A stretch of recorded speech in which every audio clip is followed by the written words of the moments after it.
বলিউডের অন্যতম সুন্দরী ও জনপ্রিয় নায়িকা ঐশ্বরিয়া রায় ১৯৯৪ সালে বিশ্ব সুন্দরীর খেতাব জেতার পর থেকেই তার জনপ্রিয়তা ছিল তুঙ্গে।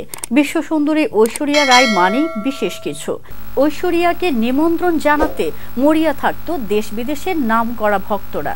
এশিয়ানেট নিউজের খবর অনুযায়ী সেই ভক্তদের একজন পাকিস্তানের রাষ্ট্রপতি আসিফ আলী জারদারি। ২০০৮ সালে তিনিও চেয়েছিলেন তার অনুষ্ঠানে অভিনেত্রীকে আনতে।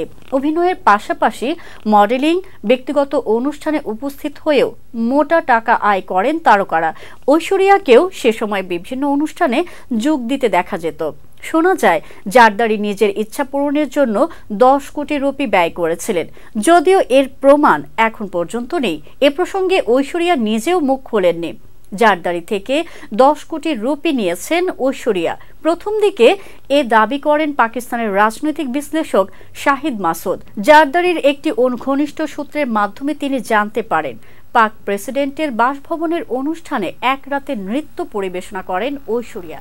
সেজন্যই নাকি তাকে ১০ কোটি রুপি দেন জারদারি। ঘটনা সত্য মিথ্যা না জানলেও মাসুদের দাবি ঘিরে পাকিস্তানের অনেকেই হতবাক। যদিও কোনো প্রমাণ পেশ করতে পারেননি মাসুদ, ওই তথাকথিত অনুষ্ঠানের কোনো ভিডিও ফুটেজ বা প্রত্যক্ষদর্শীর নাম উল্লেখ করতে পারেননি তিনি। তবে চ্যাট শুয়ে মাসুদ যে এ কথা বলেছেন তার ভিডিও নিজেদের জিম্মায় আছে বলে দাবি করে একটি ভারতীয় সংবাদ মাধ্যম।